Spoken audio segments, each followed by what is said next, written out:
Coming up now, we're going to have our very own Omar Oakes, editor of the Media Leader, talking to 4 industry leaders to get their predictions on the year ahead and maybe a little look back on 2023 as well. So please welcome Omar up to the stage and his panel, and he will make the introductions.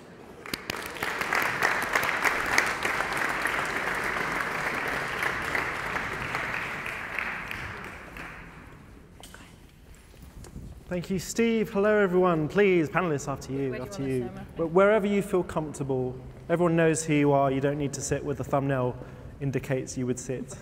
Please. That's good. We've got a bank of men. Hello, everyone.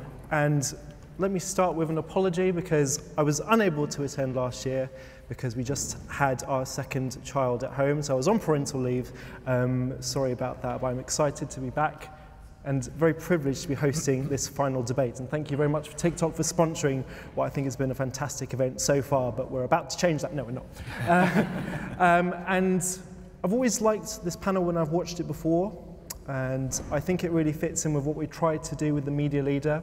Another reason I was disappointed not to attend last year is because the Media Leader was actually 1 year old, and it was in the beginning of 2022 when I stood on this stage and didn't quite give birth, but sort of we launched the Media Leader on stage before you all, and we actually launched the brand a month after that. And the Media Leader, what we've always tried to do is to have sometimes uncomfortable conversations, but honest conversations about not just what we're going to hear a lot of predictions about the year ahead, but also what should happen in the year ahead as well. So I'm keen to get into that, and this panel should be a reflection of that.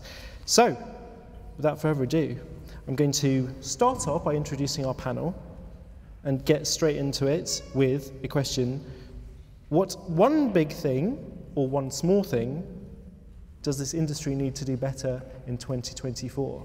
To kick off, to my immediate right, because you chose to sit down next to me, is Gerry D'Angelo, who is formerly of Procter & Gamble, many of you will know.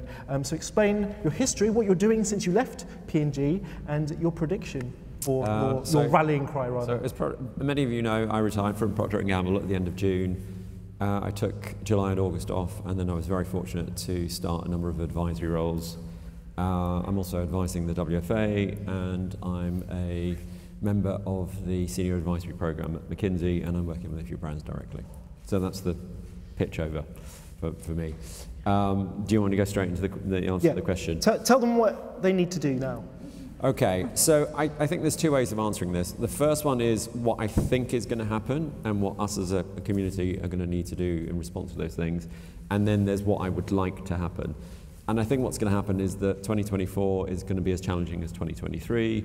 I think the combination of the polarized political society in the US and in other places, the number of people that go into the polls, I think AI is almost a gasoline-soaked rag that's going to be thrown into the middle of that. So I think that we're going to have our hands full as brands and as platforms and as agencies dealing with that. I think retail media is going to accelerate even more. I think we're already living and working in the post-carbon economy. So all of those things I think are going to happen. What I would like to happen, what I would like the industry to orientate towards, is the one thing that made it famous in the first place, which was creativity. And Lindsey, I think you might talk to this a little bit as well. And the thing that really surprised me was a number of pieces of research that came out recently. The Data to Decisions renewed piece of work that was done initially in 2014, the Kantar work, the Peterfield work, lots and lots of pieces of work are pointing to the fact that creativity is by a large factor the biggest impact on advertising profitability. And we as an industry have, I think, in many ways been completely suckered for the last 2 decades and have been really focusing on data and technology and targeting. And so my wish, I think, would be for us to really focus back on creativity in a way that drives businesses for advertisers. Okay, some nodding around the panel, so we'll definitely get into that. But before we do, Chris Boda, General Manager for TikTok UK and Ireland. What's your one thing? My one thing, I mean, I also agree with creativity, and I hope we get into that as well, just in terms of some of the opportunities that there are to be even more creative and in different types of campaign scenarios too. I'm going to go with measurement, though. I think it's going to be a huge year in measurement. There's so much innovation happening in that space at the moment. It's obviously a big year, which I suspect we might also get into as well in terms of privacy and changes that are happening in terms of tracking. But there's loads of really interesting measurement companies starting up as well. We've worked with a couple companies like Phosphor and No Commerce who do really interesting multi-touch attribution. And so I do think, particularly in the digital space, it's going to be quite an interesting year of progress in terms of measuring activity. I think from our perspective, the way that we work with brands is to encourage them to think about incrementality, to encourage them to also think about multi-touch attribution and to be looking at views in the same way that they're looking at clicks or in similar ways or applying some of the thinking there. But then also using media mix modeling as well. And I think it's been really interesting seeing media mix modeling come back in as a go-to tool for marketers, and only suspect that that's going to continue for this year too. Quick follow-up, big year, do you think, for joint industry platform measurement? Potentially, yeah, could well be. Yeah, I think there's some interesting industry initiatives there. We're part of the test with Origin, so yeah.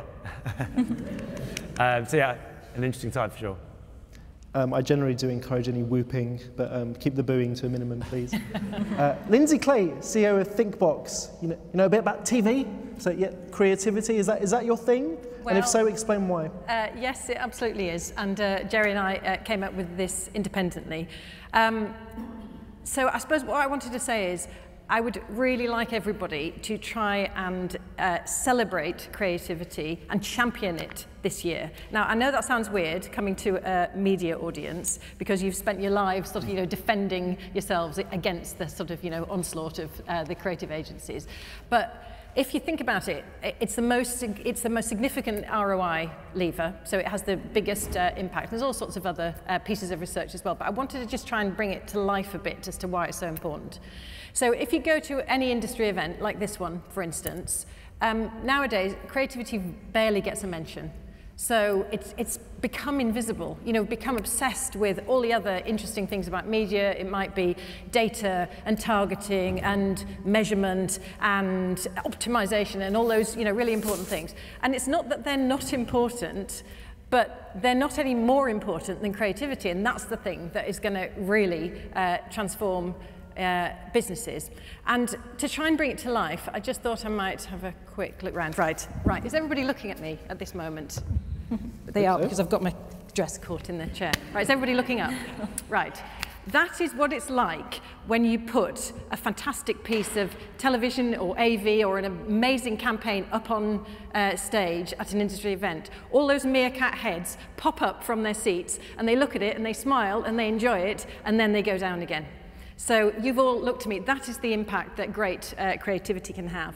And the other reason it's important is because it's sort of the reason why we all joined the industry, isn't it? And all of you in this room have probably worked on one of those amazing campaigns that at some point has really caught fire. It's been the thing that has really made a difference. And you go home and you talk to your partner about it, or you talk to, your mum and dad about it, or your kids, or whoever it is. And what you have done has been something really meaningful. And I bet it's not because you're talking to them about the optimization or the targeting. It's just a thing that has really, really reached them and made a difference. Now, that is true of people in this room, I'm sure. I doubt there's anybody that hasn't been in some shape or form involved in a really amazing campaign. But it's probably not the case for the people that work in your teams. There's probably a whole host of people that their relationship with media is an Excel spreadsheet on a computer. That's what they think media is all about. And so really, what we need to do is bring it back into the foreground. We need to talk about it, analyse it, share it. Don't want to go to any industry events where we don't have examples being shared. And I don't just mean TV campaigns. Obviously, that's my thing. But there's brilliant creativity everywhere. It's when you hear an amazing radio ad or a fantastic integrated media campaign, there is so much creativity. But, let's not make it invisible. It's too important. Pause already. Which brings us to the agency head, Cara Osborne, who is only recently, by the way, CEO of UK. On the buy side, do you think the buy side has become, to Lindsey's points, to focus on the tech as opposed to the creativity, and segue neatly, if you would, into your one thing. Yeah, sure. So I agree with almost all the topics that have been shared here. And I think because of the availability of data, it has made people chase the metrics as opposed to the reason why we're in media and advertising, which does come back to creativity. And there's the beautiful blend of when you have good measurement and creativity, that's where magic happens. But going to the prediction for this year, a lot of the themes that were talked about we're completely aligned with around this idea of trust and belonging. So if we think about the number of elections that are happening, disinformation, deep fakes, AI, all of that negative stuff, and people still hope, but how do you balance those two things? And we think it's an opportunity for brands to think about how do they build that trust and that belonging with their consumers. And you can do that through membership, you can do that through the messaging, you can do that through the creativity, the sparks of joy that you can bring if you do it in the right way. But we think the opportunity is for brands and marketers to think about building that trust and that community in a world that is rapidly changing, that's fundamentally different than it was 3 years ago. So what can you do to, how can a media agency such as yours with these big clients, these big advertiser clients that you work with, what can you do to improve trust this year? Yeah, so we're talking to a lot of our clients about membership and the idea of how you have consistent messaging. So one of the challenges I think with many brands, and it comes back to the creativity point, is that we want to change the messaging before it has a chance to resonate, before we can actually understand how it links and how it actually builds trust. If you think about the brands that have taglines that you remember and how that shows up consistently across the media channels, that lasts for a long time. But we live in a very short-term society, and a lot of it driven by data and lack of good measurement.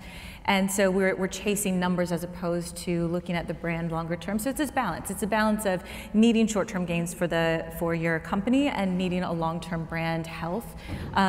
So the way that we're talking about is how does that engagement with your consumer evolve over time? And membership is how we're thinking about it, but that could be in any way. That could be membership, that could be the way your own properties work and how consumers can gain value from it. Gerry D'Angelo, I mean, you had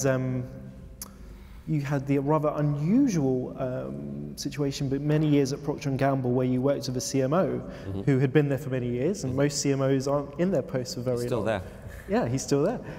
So a lot, what I hear when I always ask in a sort of frustrated manner, why don't a lot of these issues get sorted out in terms of ensuring that there's more trust in media, actually withholding more spend on conditions. So, now you're out of there. Now tell us. I don't have a PR minder sat at the back kind of controlling what I can say. I think probably the best way of answering that is I did a session with Conscious Advertising Network at the United Nations in Geneva. And it was a very, very big forum, 700 or 800 people. And that question came up, differently phrased, time and time again, which is, why can't CMOs take a much more kind of moral stance? And I said that it was asking too much, I think, of people running large corporate entities to take societal imperatives and commercial imperatives, and if they're kind of facing each other, if they're contradictions, you're asking the CMO of all these big companies to solve that contradiction. And I think there's a much better way of doing it, which is to align the imperatives. So align the societal imperative and align the commercial imperative. So for example, one of the hypotheses, I saw a post on LinkedIn, I think yesterday, that said, I can't remember who posted it, but somebody said, I've never seen a CDP business case actually prove out over the course of my career. And it made me think, well, if we're going to be sort of infringing consumers' privacy by tracking them across domains in order to create these segments, and we can't even make the business case stack up, that is the way to convince CMOs. You get those two things, you get the moral piece and you get the commercial piece, pointing in the same direction, and then you'll get work with that. I mean, a good example, this is a P&G example. So diversity at P&G wasn't seen solely as a good thing to be done. It was seen as a way of increasing reach. So we thought there are underserved consumers that could be seeing our ads, that could be buying our products, and it could be sight and hearing impaired consumers. That's the big passion point here in Europe. In the US, it's more from a minority perspective. But that is the way to align the imperatives. It's basically saying we'll do the right thing, but in such a way that it actually drives the business results for us. Mm. I'm conscious that when we always talk about purposeful things, maybe some people in the audience think to yourselves, well, that's not going to help me get competitive advantage. That's going to be, lifting all boats. But do you think where we are, everything we've heard in terms of it's going to be a tough year, maybe a lot of consolidation in the market, do you think that there's going to be more collaboration? Do you think the industry will be forced to collaborate more? I mean, I'm thinking, Gerry, you're nodding, I mean, TikTok, what was it you announced at the end of last year? You're partnering with various media owners to do different things. Is that something that TikTok's looking to do more of, collaborate, more frenemies? Yeah, I think so. Towards the end of last year, we announced the launch of Pulse Premiere, which is a premium ad format. We're in partnership with Sky Sports, which we're really excited about to have that content on TikTok. And those types of partnerships just make sense, I think. They enable us to provide an entertaining experience across multiple devices, and ultimately it becomes an opportunity to have impact across channels. So we also announced something similar with a partnership with Out of Home we call Out of Phone. So I think as long as there's a strategic benefit for any business to doing it, be that incremental reach, be that for retargeting, be that to extend the message across multiple devices, feels like those partnerships, particularly if there is consolidation taking place, really will make sense. Do you regard yourself as a social media company? We actually see ourselves more as an entertainment platform. So I always wince a bit with our social media. I feel like we're not a social media platform, we're an entertainment platform. And I think in terms of from a media perspective and from advertising, then that does create this opportunity for us to bring joy into mobile advertising in particular. Things play full screen and sound on TikTok. And brands can be lighthearted in terms of the content that they put onto TikTok. We run an awards to celebrate creativity called the TikTok Ad Awards. And last year, one of the winners was Little Bakery, where they'd rewritten the songs to Set You Free. And one of the lines was butter croissants, you've got my heart forever. And it's just the type of playful, light-hearted thing that you wouldn't have typically seen a few years ago on mobile. So for me, it also really highlights that importance of that opportunity in terms of being creatives. And one of the things about TikTok is it's also you can produce content via the app as well. So anyone can be an entertainer. Yeah, the barriers to entry are very low. Yeah. Well, there you go, Lindsey. Here's all your creativity on a plate. I mean, if I can distill what Chris is saying, it sounds to me, and I actually wrote a column about this last year. Please do read my Monday column on the Media Leader. I wrote that you represent the TV broadcasters commercially. That I said that they should be not worried so much about user fragmentation, audience fragmentation. They should actually be more worried about TikTok, or more broadly, the ever-growing rise of short-form consumption. Are you worried? Are your members in the audience maybe worried that audiences are going to flock towards short forms rather than watching a 45-minute procedural telly show? Well, I don't think it's a binary choice, is it? I mean, it's not either or. I think the growth in short-form video, I think, has really exploded, and it's been a sort of exciting part of the media landscape. But I just thought I would read out what you actually wrote about TikTok in your article last year, which was you're comparing it to, I think in the Ofcom Media Nations report, they talked about we have a buffet of choices, and with TV, it's like, a sort of, a delicious buffet where you have sort of like, really high-quality things that you can choose from. And you said, whereas TikTok is, the buffet is you sit on beanbags, people throw food at you, and a lot of it tastes horrible. Some is great, but it's very easy to sit there and swallow until you feel either full or sick. So I thought that was that wasn't me. Your version. Who did you write that? I took that straight from the deck now. Yes. and to be fair, I think I love TikTok. It's got fantastic entertaining stuff on there, but there's a really interesting piece of Channel 4 for research, I don't know if you've all seen, but it's called Too Much to Watch, and it looked at the impact of different video platforms. And there is definitely a phenomenon whereby content that you actively choose to spend time with leaves you with a different feeling than content that is algorithm delivered. So if the algorithm is deciding what you watch next, it can be incredibly entertaining, not always, but the feeling it sometimes leaves you with afterwards is one of anxiety and you know, feeling that you've somehow not had a great experience. So I think from a media and advertising point of view, as ever, context is all. You've got to think about what is the environment that you want your advertising to be seen in. It can be brilliant, but that's one of the downsides. And just to chime in on that as well, I think it's never a binary choice, and you know, I think there's a risk of going too far into one direction or the other, and I think that the basics of great media planning continue to apply, and I think this is absolutely what we support too. We've done research around how do we complement TV and found that actually, you know, TikTok and TV can be a really good combined media planning strategy. And so I think it's never about, oh, you know, is it the year of one or the other, or is which media is dead or anything like that. I think it's more around how do we take into account changes in consumption behavior, and how as platforms do we provide the tools to be able to report and to be able to optimize as well. And that's what we're working towards doing. Yeah, I would agree with that, because I think it comes back to that point about incrementality and the understanding of the changing of behavior, because I think both sets of content are wanted by consumers. That's why they're still around and why people are engaging, but understanding how those are blended together and measuring them against what people want and how they react to it is going to become really important. So it kind of combines, it starts changing the conversation versus is one channel dead versus another versus how does it look in the new world where they're combined?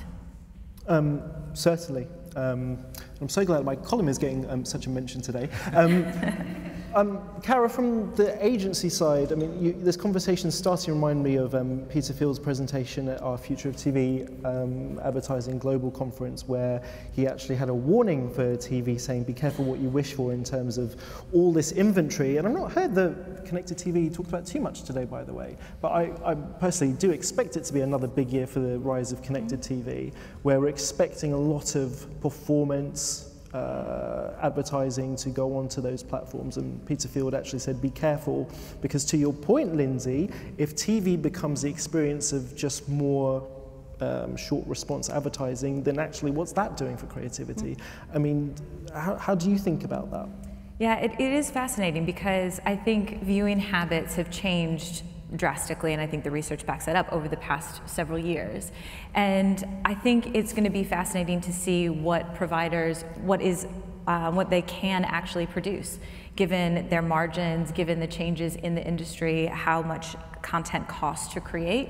And you're seeing companies that have been no advertising start to move into that space because content is expensive. So it's going to be interesting how that creativity, viewing habits, consumers behave, because the consumers are forcing the change. Do you think generally agencies have got too many specialists as opposed to generalists who can see the whole media piece and make a decision on behalf of the advertiser? It's interesting. I have a unique perspective because I'm 3 months into a new role versus what I was in previously. I think there's a danger in becoming too much of a generalist. You need generalists, but the specialisms allow you to tap in and really understand the value of a channel and the uniqueness of a channel. And so I think the perfect blend is a mixture of the two. And you need a generalist to look at the whole picture and bring it together. But the specialisms that's where the magic happens. If you really understand, we'll pick on TikTok since it's on stage, but if you look at what works on TikTok versus what works on a print or an audio, you need that difference. You need to understand how that channel works and how to optimize that for a brand and for your client, because each one is different. And then you bring creativity in the mix, because the media is the vehicle for that creative messaging. And that is where we really need to have specialism. What works in that channel? How do you maximize growth? And are you measuring the right things? So depending on what that brand looks for, how do you measure the right metrics? Not what's just available, but what is the real thing that drives business impact? Yeah, because I can't, I'm sorry, Lindsey, just before you get, I can't help feeling that this rightful discussion about creativity, a lot of it is about effectiveness. Yes. And it is a common comment that I hear in agency land nowadays, that there are just a lot of specialists, people who are very good at optimizing for a particular channel or way of doing marketing, but don't actually have that broader perspective. Yeah, it's been a gap in a prior life when running analytics teams and looking at how do you build the best of. You need to combine a variety of methodologies that look across all of your media landscape that link to sales. In a past life, worked on P&G brands, doing that exact thing where you're trying to understand how do you look at fast-moving metrics, slow-moving metrics, how do you blend them together and optimize, but that's hard, that's time-consuming and requires investment.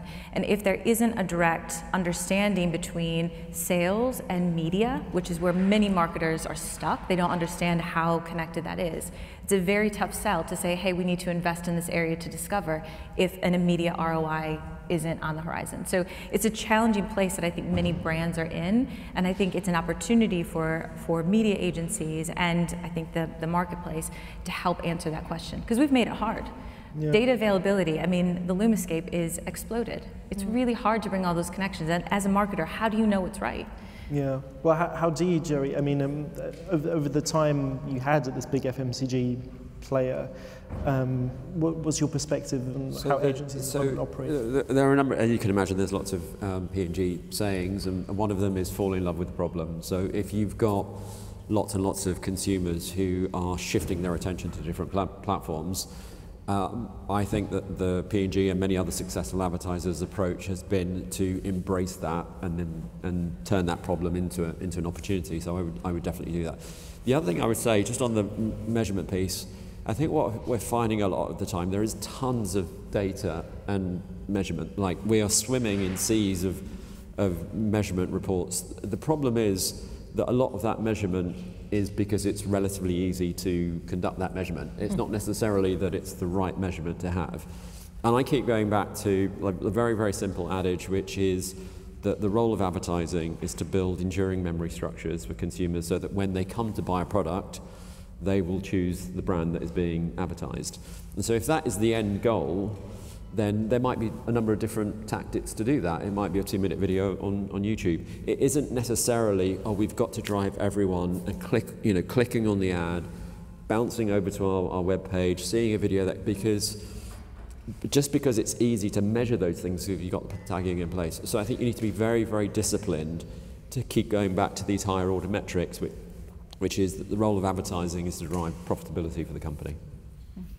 Chris, what's your view? The understanding of effectiveness seems to be so much better. Never been so good. But is the industry actually acting on it well enough? I think so. I mean, it's like what I said at the beginning, really. I can speak from on a TikTok perspective on this as well. I think what's important for us to do is to integrate with third-party measurement providers, which we'll continue to do to give brands that holistic understanding. And I think things like incrementality testing just remain really important to answer some of those questions as well.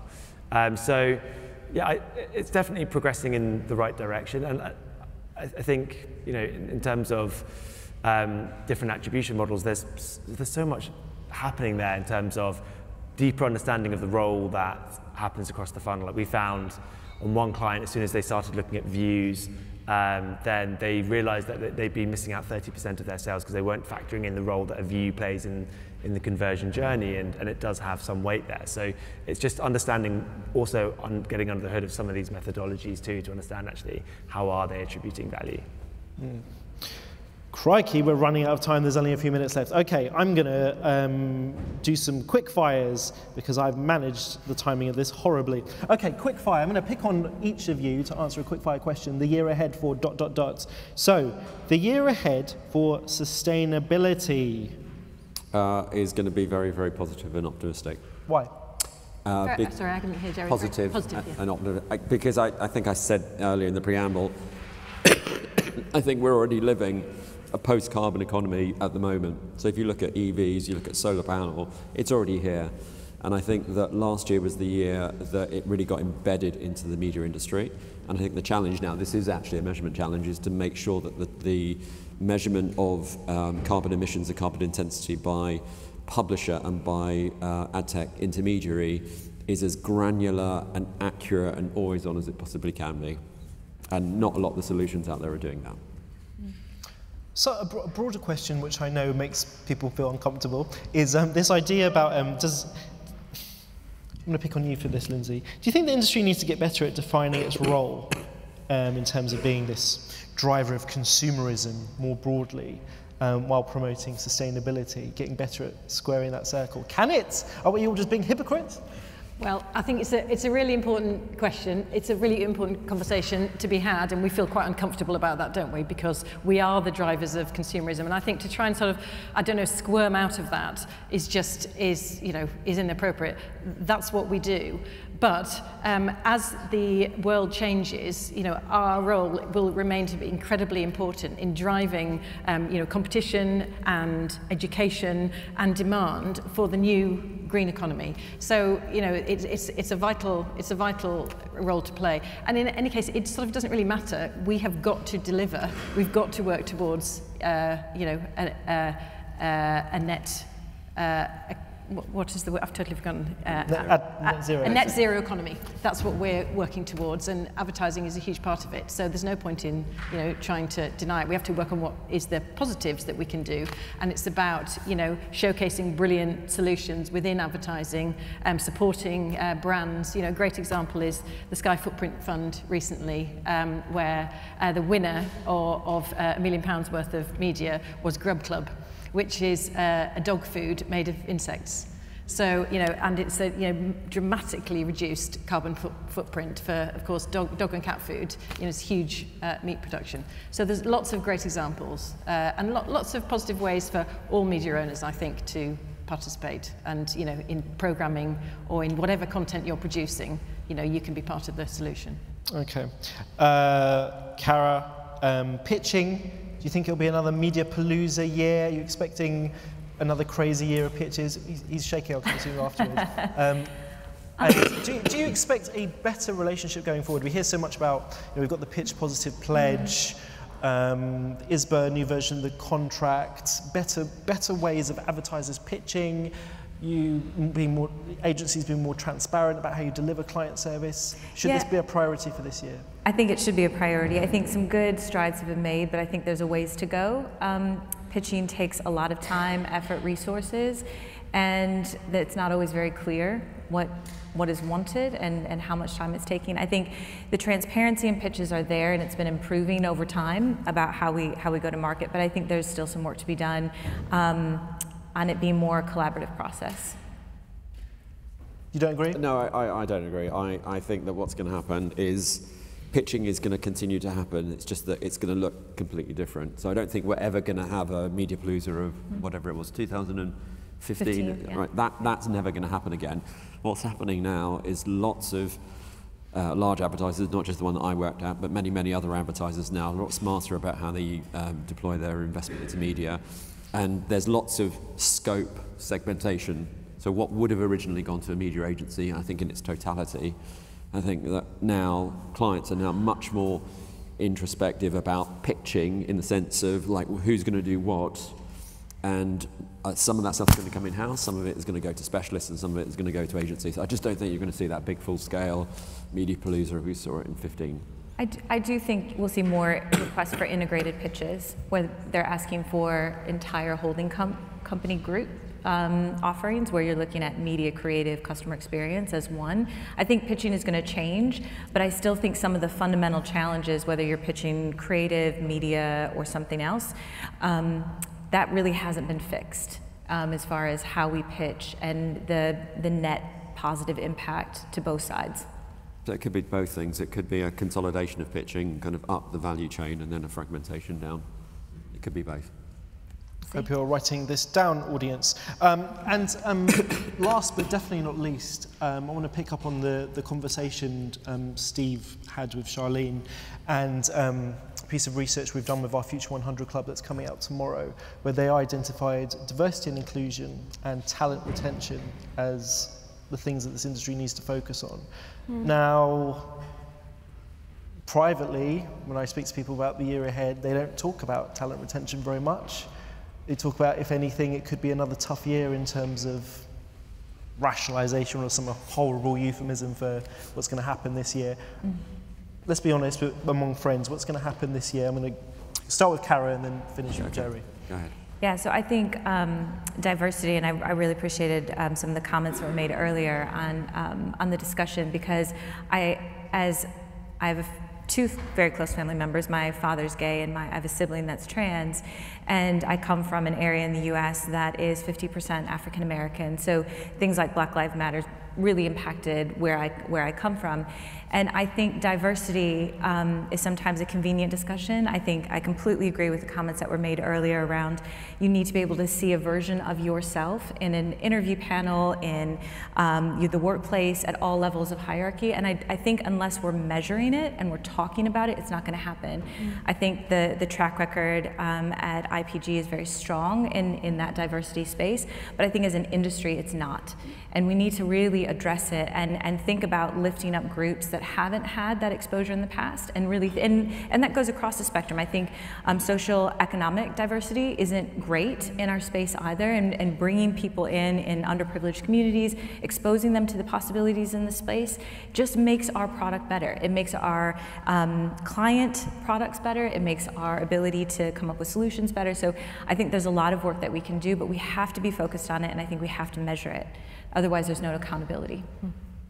I was just smiling because where Simon Redican, somebody's actually mentioned that. You don't even have to ask the question this year, Simon, so it's great. Do you want me to add? Briefly, yes. Briefly. I think as an industry, at our very worst, we have a tendency to want to launch an initiative, issue a press release, and then assume that the job is done. And I suspect that large parts of the industry took that approach to D&I, and now we've all worked out this is a long-term, this is a permanent situation that we're in. We need to all work much harder at it. And I completely agree. You need a plan. You've got to, and not accept that you're going to be able to fix anything completely. It's a work in progress all the time. You've got to, make people feel, happy and safe at work, and there's always room for progress. So you just have to get on with it. Chris? I'll try and add a couple of new points. I mean, I agree with everything you've both said. I mean, I think two things I'd really add here. One is that things that work for us are around graduate development programs, but also employee research resource groups as well. Continue to have a major focus on those and really being authentic with them internally. I also wouldn't underestimate the power that we can play in terms of the as media ourselves. On TikTok particularly, we're a community-powered platform, and there are minority communities on TikTok who have a voice, and they come to TikTok to express themselves and to be authentic, and we celebrate that. And I know that's true across all media as well, and it's different guises too. So I think there's an opportunity for us, given the audience that we have, also to leverage that as well. A talent retention problem with you? We're doing okay, yeah. You're doing all right?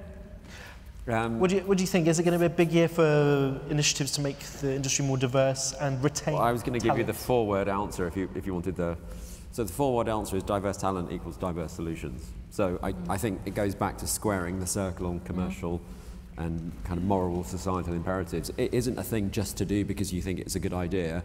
Is this going to lead to better outcomes for the business? And we found certainly my previous employer that was the case. And can I give a little shout out to Chris Dunn, who's our head of marketing, who's just been appointed as the new joint CEO of advertising. So he's here in the room. So we're excited. I'm sure we're going to learn a lot with him over this year. On that positive note, thank you very much to our panel, and thank you to the audience. Hope to say hello afterwards.